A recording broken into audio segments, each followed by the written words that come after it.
تاکہ تم خوش ہو جاؤ اور دنیاوی زندگی کی اس بہار کی طرف آنکھیں اٹھا کر بھی نہ دیکھو جو ہم نے ان کافروں میں سے مختلف لوگوں کے لیے مزے اڑانے کے لیے دے رکھی ہے، تاکہ ہم اس کے ذریعے انہیں آزمائے۔ اللہ اکبر۔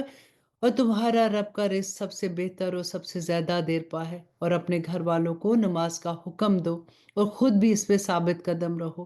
ہم تم سے رزق نہیں چاہتے، رزق تو ہم تمہیں دیں گے، اور بہتر انجام تو تقوی ہی کا ہے۔ اور آیت نمبر 133، اور یہ لوگ کہتے ہیں کہ یہ نبی ہمارے پاس اپنے رب کی طرف سے کوئی نشانی کیوں نہیں لے آتا؟ بھلا کیا ان کے پاس پچھلے آسمانی صحیفوں کے مضامین کی گواہی نہیں آ گئی؟ اور اگر ہم انہیں اس قرآن سے پہلے ان کے کسی عذاب سے ہلاک کر دیتے تو یہ لوگ کہتے کہ اے ہمارے پروردگار، آپ نے ہمارے پاس کوئی پیغمبر کیوں نہیں بھیجا تاکہ ہم ذلیل اور رسوا ہونے سے پہلے آپ کی آیتوں کی پیروی کرتے۔ اور اب اس سورہ کی آخری آیا اللہ سبحانہ تعالیٰ فرماتے ہیں کہ اے پیغمبر، ان سے کہہ دو کہ ہم سب انتظار کر رہے ہیں، لہٰذا تم بھی انتظار کرو، کیونکہ عنقریب تمہیں پتہ چل جائے گا کہ سیدھے راستے والے لوگ کون ہیں اور کون ہے جو ہدایت پا گئے ہیں۔ الحمدللہ جی، یہاں پہ ہماری سورۃ طٰہٰ ختم ہوتی ہے اور ہمارا 16 پارہ بھی اختتام کو پہنچتا ہے۔ اب انشاءاللہ جی کل آپ سے ملاقات ہوگی، سورۃ انبیاء سٹارٹ کریں گے اور ہم اپنا 17 پارہ بھی سٹارٹ کریں گے انشاءاللہ۔ اللہ سبحانہ تعالیٰ سے دعا کرتے ہیں کہ اللہ سبحانہ تعالیٰ اتنے پیارے پیارے احکامات ہیں ہمارے لیے آسانیاں فرمانا، اور ہمیں بھی اور ہماری اولاد کو بھی اللہ سبحانہ تعالیٰ اس قرآن پہ عمل کرنے والا بنا دے۔ آمین ثم آمین۔ اجازت دیجیے، سبحان ربک رب العزت عما یصفون وسلام علی المرسلین والحمد للہ رب العالمین۔ السلام علیکم ورحمۃ اللہ وبرکاتہ۔ آپ لوگوں سے میں ریکویسٹ کروں گی کہ آپ ہمارے چینل اسلام ود عائشہ کو سبسکرائب کر لیں تاکہ آپ کو وقت پر پتہ چلے کہ کون سا کورس کب ہو رہا ہے، کیونکہ جب بعد میں آپ کا میسج آتا ہے تو ہمارا کورس آلریڈی سٹارٹ ہو چکا ہوتا ہے، پھر آپ کو 1 سال انتظار کرنا پڑتا ہے۔ اس لیے ہمارے چینل کو سبسکرائب کر لیجئے تاکہ آپ لوگوں کو وقت پر انفارمیشن مل جائے۔ السلام علیکم ورحمۃ اللہ وبرکاتہ۔